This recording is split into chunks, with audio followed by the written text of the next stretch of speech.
मी मी म्हणून विचारतो हे आता, जे एका खासदारांनी ही बाजू मांडल्यानंतर दुसऱ्या महिला खासदार विरोधी पक्षाच्या आपल्या सोबत आहेत, प्रणिती शिंदे.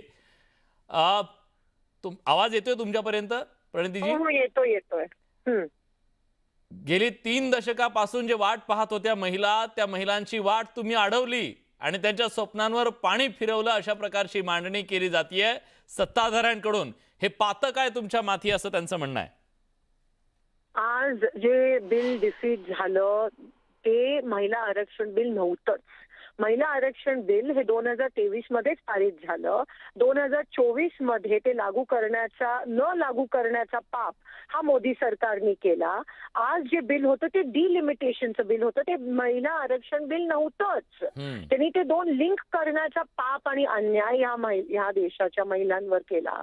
ॲज युजल नेहमीप्रमाणे महिलांचा वापर करून महिलांना फसवण्याचं काम, ह्या देशाच्या अखंडतेला धोक्यात आणण्याचं काम हे मोदी सरकारने केलंय. 36 वर्षात पहिल्यांदा कॉन्स्टिट्यूशन अमेंडमेंट डिफीट झाली. ती कॉन्स्टिट्यूशनल अमेंडमेंट डिलिमिटेशनची होती. महिला आरक्षण हे 23 मध्येच पारित झालं, ते 24 मध्ये लागू झालं पाहिजे होतं. ते आता सध्याच्या 543 मध्ये लागू झालं पाहिजे होतं, पण तो नाही करण्याचा पाप हा मोदी सरकारने केला. आता त्यांचा तो स्क्रिप्टेड नॅरेटिव्ह आहे, जो कालपासून ते बॅकफूटवर गेलेत. आपल्याला मोदींचं बॉडी लँग्वेज पण दिसलं काल, आणि आज हाऊसमध्ये अमित शहाजींचं पण दिसलं. तर ते कालपासून जो त्यांचा तो प्लॅन होता तो पूर्णपणे काय म्हणतो आपण फुस गेलाय. आणि आज पूर्ण देशाला कळलंय की ते देशाची अखंडता जे धोक्यात आणत होते ते बिल आम्ही डिफीट केलंय. डिलिमिटेशनचं बिल 2/3 मेजॉरिटी त्यांना मिळू शकली नाही, ते डिफीट झालंय. ह्याचा आणि महिला आरक्षणचा काडी मात्र संबंध नाहीये. अनिलजी प्लीज. बिल डिफीट केलं तर यांनी आनंद तर साजरा करायला पाहिजे की आपण सरकारला हरवलं म्हणून.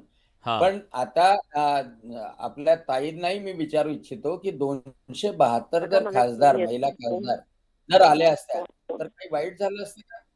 आणि दुसरी महत्वाची गोष्ट, मतदारसंघ जर लहान झाले तर काही वाईट होईल का?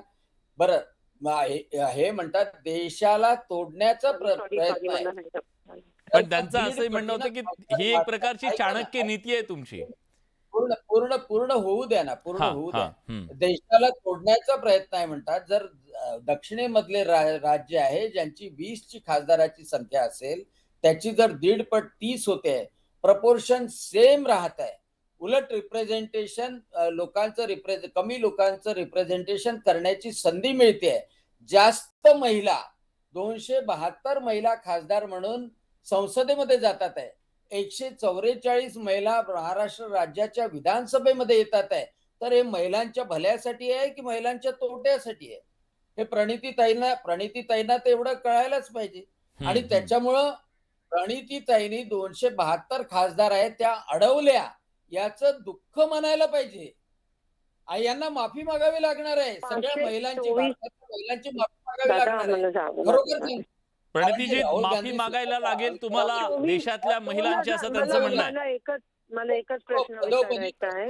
2024 मध्ये तुम्ही हे लागू का नाही केलं? 2024 मध्ये पण 33% महिलांचा फायदा झाला असता. ते 543 मध्ये का नाही लागू केलं? तुम्ही ऐन इलेक्शनच्या तोंडावर हे लिंक करण्याचा पाप का केला? 73-74 अमेंडमेंट कोणी आणली ज्याच्यामुळे 15 लाख महिलांचा फायदा झाला जिल्हा परिषद मध्ये आणि महानगरपालिकेमध्ये? तुम्ही का तो पाप करताय? आता इलेक्शनच्या तोंडावर का आणलं आणि लिंक का केलं? तुम्ही 24 मध्ये का नाही पारित केलं? आज जसं आहे तसं तुम्ही 543 मध्ये का नाही पारित करणार आहात? मग तुम्ही महिलांबरोबर खेळवारच करताय ना, या ठिकाणी खेळताय तुम्ही त्यांच्या भावनांशी. नाही, सर्वात महत्वाची गोष्ट म्हणजे त्यांनाही माहित आहे 2023चं जे बिल आणलं होतं यांच्या संमतीनेच ते 2029 म्हणजे डिलिमिटेशनच्या नंतर करण्यात यावं, हे सर्वसंमतीनं झालेलं होतं. आता डिलिमिटेशन त्यामध्ये स्पष्ट लिहिलं आहे की डिलिमिटेशनच्या नंतर हे लागू करण्यात यावं. मग डिलिमिटेशन पहिल्यांदा करावे लागेल की नाही? मग डिलिमिटेशन करण्याच्यासाठी 1.5 पट, म्हणजे डिलिमिटेशन मध्ये प्रॉब्लेम काय येतो? प्रणितीताईंनाही माहित आहे की उत्तरेमधल्या राज्याची लोकसंख्या जास्त वाढलेली आहे, दक्षिणेमधल्या राज्याचा TFR कमी आहे. तर त्यामुळे लोकसंख्येच्या प्रमाणात जर केलं तर दक्षिणेमधल्या राज्याचं नुकसान होईल.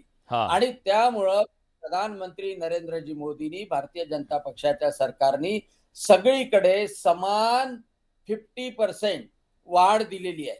म्हणजे महाराष्ट्रामध्ये 48 जागा असेल तर त्या 72 जागा होतात. युपी मध्ये 80 जागा असेल तर त्या 120 जागा होतात. त्याच्यामुळं देशातलं प्रपोर्शन कमी होत नाही. हेच वारंवार काल प्रधानमंत्री नरेंद्रजी मोदी, आज गृहमंत्री अमितजी शहा यांनी सांगितलं. आणि डिलिमिटेशन नंतर महिलांचं रिझर्वेशन लागेल हे 2023 ला सांगितलेलं आहे. आणि म्हणून यांनी समजून घ्यावं की delimitation was the primary thing आणि डिलिमिटेशनच्या नंतर महिलांचं आरक्षण ठीक आहे. दॅट वॉज तर सत्ताधाऱ्यांचं म्हणणं आहे डिलिमिटेशन हे अतिशय गरजेचं होतं. या सगळ्या विधेयकाची